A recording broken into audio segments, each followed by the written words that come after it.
트레이더의 와치리스트 출발해 보겠습니다. 김진규 KB증권 둔촌역 PB센터 PB님과 함께 이야기 나눠보겠습니다. PB님 안녕하십니까?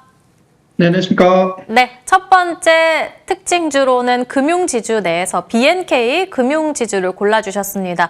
오늘 거래량 거래 대금 상위주에도 몇몇 금융사들이 이름을 올리기도 했었는데 BNK 금융지주의 경우에는 현재 구간에는 2%가량 올라주면서 2만 100원 지나가고 있습니다. 금융지주 전에도 특징주로도 말씀해 주셨던 것 같은데 지금 투자 포인트는 어떻게 될까요?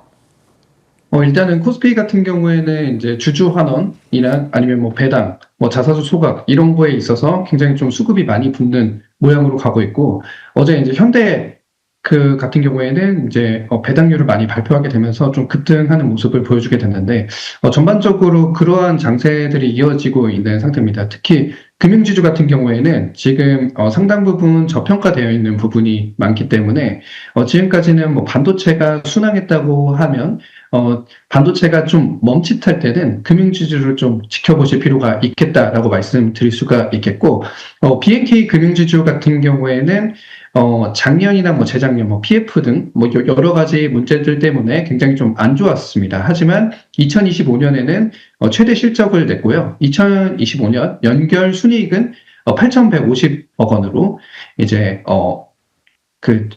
역대 최대 실적을 좀 기록했고요. 이자 이익 같은 경우에는 감소했지만 비이자 이익의 증가와 이제 충당금 비용이 감소하면서 실적 개선이 나왔습니다. 제가 말씀드린 바와 같이 부동산 PF 정상화 그리고 담보처분 등의 결과로 인해서 이제 대손 비용률이 많이 하락했기 때문에 좀 2024년 대비해가지고는 굉장히 좀 좋아졌다라고 말씀드릴 수가 있겠고, 비은행, 이제 자회사 순이익이 30% 증가했기 때문에 그런 부분들을 적용했을 때는 좀 저평가 구간이다라고 말씀드릴 수가 있겠고요. 이제 주주 환원도 강화하고 있습니다. 4분기 주당 배당금이 375원을 발표하게 되면서 2025년 총 주당 배당금은 735원으로 배당 성향이 28.1%로 나왔는데요. 어쨌든지 간에 정부의 정책과 함께하고 그리고 자사주 매각을 포함한 주주 환원율은 이제 40.4%로 2024년 대비해가지고는 지속적으로 증가하고 있는 모습이기 때문에 2026년에도 자기 주식 매입 규모가 확대된다면 주주 환원율은 40% 중반율로 계속해서 증가할 것으로 보여지고 있기 때문에 앞으로도 약간 밸류 단에서는 지속적으로 좀 올라갈 만하다. 그래서 IM 금융지주도 마찬가지로 작년에 좀 많이 재작년에 안 좋은 모습을 많이 보여줬는데 지금 많이 개선이 됐기 때문에 이러한 두 개 종목들이 실적 개선이나 이런 거를 봤을 때는 바닥에서 많이 치고 올라올 가능성이 크다라고 보여지기 때문에 지금 이 종목을 가져오게 되었습니다. 정부 정책과 자사주에 대한 주주 환원 체계도 속도를 내고 있는 만큼 BNK 금융지주의 경우에는 밸류에이션 매력까지 더해지고 있다라고 언급해 주셨고요. 두 번째 특징주로 넘어가 본다면 건설주 내에서는 대우건설 볼 수 있을 것 같습니다. 건설주라고 하면 물론 정부 정책에 대한 모멘텀도 있고 지속해서 원전주로도 거론되고 있고요. 수급이라든지 실적 면에서도 긍정적으로 해석이 나오고 있는데 현재 구간에는 2%가량 올라주면서 7,220원 지나가고 있습니다. 건설주 내에서 대우건설에 대한 투자 포인트는요? 일단은 대우건설 같은 경우에는 그동안 건설주, 뭐 현대건설이 갔을 때 동안 좀 주목을 받지 못한 종목이었는데 최근에 이 며칠 사이에 굉장히 많은 상승을 했습니다. 그 이유가 이제 최근에 이제 실적이 나왔는데 대규모 손실이 발생했습니다. 그러나 이러한 부분들이 오히려 불확실성을 제거했다는 시장의 해석으로도 좀 볼 수 있겠고요. 그래서 실적을 좀 봤을 때는 2025년 4분기 실적으로 봤을 때는 영업 실적은 매출액 1.7조 원, 그리고 영업이익은 마이너스 1.1조 원으로 적자 전환했습니다. 그리고 영업이익 같은 경우에는 이제 시장 기대치가 한 893억 원 정도 됐는데 크게 하회했는데요. 이제 아무래도 수익성 부진의 원인은 토목 및 플랜트 부분의 예정 원가 조정에 따른 대규모 손실 인식과 또 미분양 관련해서 이제 대손 상각 비용이 반영됐기 때문인데요. 특히 이제 토목 부분은 약 5천억 원, 그리고 플랜트 부분은 1,500억 가량 손실이 반영이 됐습니다. 여기에 뿐만 아니라 이제 대규모의 미분양 대손이 한 5,500억 정도로 인식되면서 4분기 손익이 많이 훼손이 되는데, 하지만 이번에 봤을 때는 시장이 반복적으로 지금 제기되던 미분양이나 채권 등을 분기에 보수적으로 일괄 정리했다는 점이 굉장히 좀 긍정적으로 좀 해석되고 있는 부분인 것 같습니다. 뿐만 아니라 지금 미청구 공사 미수금이 이제 2.2조 원 수준이었는데 이번 비용 반영으로 인해서 미청구 공사 비용은 0.5조 원, 미수금이 0.2조 원으로 축소된 것으로 추정되기 때문에 단기 실적에는 상당한 부담으로 작용하고 있음에도 불구하고 매출액 대비해서 미수금이나 미청구 공사 합산 비중이 10% 이하로 낮아진 것으로 추정되기 때문에 일단은 앞으로의 기대감이 좀 존재한다라고 말씀드릴 수가 있겠고요. 뭐 지금 주가는 지금 기술적으로 봤을 때는 굉장히 좀 좋은 부분입니다. 뿐만 아니라 지금 원전 관련해서 좀 섹터가 붙었는데 그런 원전 수주 파이프라인이 좀 뚜렷하게 강화됐다는 점을 좀 본다고 봤을 때는 대우건설 같은 경우에는 이제 기존 이제 체코 두코바니 원전 5호, 6호에 더해서 이제 태블릿 원전 그리고 미국 원전, 베트남 원전까지 언급 범위가 좀 확대되고 있는 상태입니다. 그래서 중장기적으로 봤을 때는 현대건설과 더불어서 핵심 성장 축으로 좀 작용할 수 있는 흐름이 나오고 있는 상태이기 때문에 지금 수급이 붙고 있기 때문에 앞으로 좀 관심 가져볼 만하고요. 뿐만 아니라 원전 투입 가능 인력은 이제 350명 수준으로 현재 이제 체코 원전과 해가지고 동시적으로 지금 수행이 가능하기 때문에 앞으로도 좀 기대해 볼 만하다라고 말씀드릴 수 있겠습니다.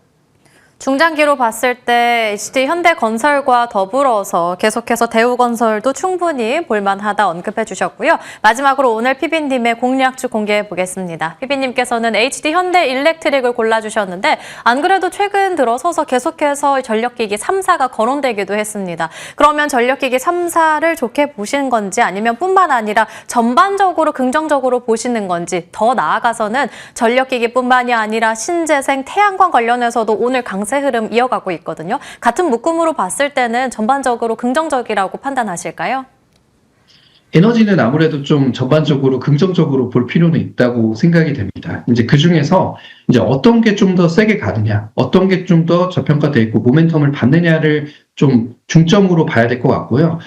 태양광이든 지금 전력이든 우리나라에서는 제가 봤을 때는 뭐 반도체 사이클이 약간 주춤하더라도 전력이나 이런 부분들은 앞으로도 지속적으로 성장 가능성이 있다라고 말씀드릴 수가 있겠고 아무래도 빅테크들이나 이런 기업들이 전력이나 이런 부분들에 있어서 굉장히 좀 민감한 사항이기 때문에 굉장히 좋다라고 말씀드릴 수 있겠습니다. 특히 그 말씀해 주신 바와 같이 제가 전력기기에 대해서는 굉장히 많이 좀 들고 왔었습니다. 종목들을. 근데 최근에 HD 현대일렉트릭을 들고 온 이유가 지금에서 자리에서 봤을 때는 굉장히 좀 매력적인 그 기술적으로 봤을 때는 자리다라고 말씀드릴 수가 있겠고 일단은 HD 현대일렉트릭 같은 경우에는 마찬가지로 실적이 계속 성장한다라고 말씀드릴 수가 있겠습니다. 북미 납품 증가로 인해서 역대 최대 실적이 있고요. 단가와 물량이 증가하고 있고 뭐 관세 정가도 감안하더라도 2026년 실적도 굉장히 편안한 성장으로 이어질 것이다라고 전망되고 있는 상태입니다. 그리고 1월에 빅테크 업체와 배정기기 수주도 있고요. 장기간에 걸친 장기 계약들도 굉장히 많은 상태고 그리고 AI 자율주행 등에 따라서 북미 데이터 센터와 그리고 노후 전력 인프라 교체 수요가 앞으로도 2030년까지는 계속해서 좀 호황일 것이다 라고 지금 보여지고 있는 전망이기 때문에 굉장히 좋다라고 말씀드릴 수가 있겠고 뭐 4분기 실적은 작년 4분기 실적은 말할 나위 없이 굉장히 좋았습니다. 매출액 같은 경우는 1,632억 원을 넘어갔고 영업이익도 3,200억을 넘어갔고 영업이익률도 27.7%를 넘어가면서 컨센서스 대비해서 상당 부분 좀 좋은 모습을 보여주고 있고요. 뿐만 아니라 이제 4분기 이후에 북미 납품 시차가 일시 해소된 영향으로 인해서 조금 실적에 대한 변동성은 확대될 수 있겠지만 수주 전망은 굉장히 좋은 상태입니다. 2026년 가이던스 상태로 봤을 때는 매출액이 4조 3,500억으로 보수적으로 봤을 때도 캐파가 계속 성장될 것으로 보여지고 있기 때문에 EPS가 지속적으로 성장할 것으로 보여지고 있는 종목이고 지금 신고가 뚫고 간다고 봤을 때는 기술적으로도 굉장히 좀 좋은 자리이기 때문에 JH 현대일렉트릭을 좀 주목해서 보실 필요가 있겠다라고 말씀드릴 수가 있겠습니다. 김진규 PB님께서는 그간 긍정적으로 전력기기 관련해서 언급을 해주신 바 있었는데 그 안에서 옥석 가리기에 들어간다면 오늘 공략주로는 HD 현대일렉트릭을 보자 언급해 주신 겁니다. 그러면 가격 전략은 어떻게 챙겨볼까요?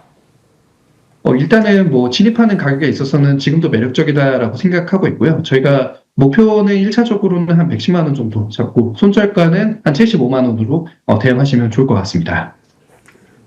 HD 현대일렉트릭에 대해서 목표 주가 110만 원까지 설정을 도와주셨습니다. 시장에 대해서 들어본다면 코스피는 계속해서 5,300선 전후를 오가고 있고요. 코스닥은 3,000선까지 가려면 갈 길이 좀 남았는데 힘에 부친 건지 오늘은 쉬어가고 있습니다. 변동성 심한 이 장세 속에서 옥석 가리기 전략 어떻게 챙겨볼까요? 일단은 전반적으로 미국의 빅테크들뿐만 아니라 지금 반도체가 조금 주춤하는 상황이기 때문에 지금서부터는 삼성전자, 하이닉스가 약간은 주춤하는 상태입니다. 그렇기 때문에 옥석 가리기로 봤을 때는 지금 코스피 종목에서는 이제 주주 환원이나 지금까지 좀 저평가되어 있는 거나 아니면 전력기기 쪽으로 좀 수급이 이동할 것으로 보고 있기 때문에 그쪽을 좀 중점적으로 보셔야 될 것 같고요. 코스닥 같은 경우에는 지금 바이오들 같은 경우에 굉장히 좀 흐름이 주춤했습니다. 제가 전에 언급드렸던 큐리언트 같은 경우에도 지금 신고가 라인 갱신하면서 지금도 순항 중에 있기 때문에 그러한 종목들을 좀 중점적으로 앞으로는 좀 보실 필요성이 있겠다라고 말씀드릴 수가 있겠습니다. 코스피에서는 저평가, 주주 환원에 대한 모멘텀이 있는 쪽, 그리고 여기에 더해서 전력기기도 긍정적으로 말씀해 주셨고, 코스닥에서는 지속해서 언급해 주셨던 바이오주 위주로 해서 시장 바라보도록 하겠습니다. 지금까지 김진규 KB증권 둔촌역 PB센터 PB님과 함께 이야기 나눠봤습니다. 오늘 말씀 감사합니다. 네, 감사합니다.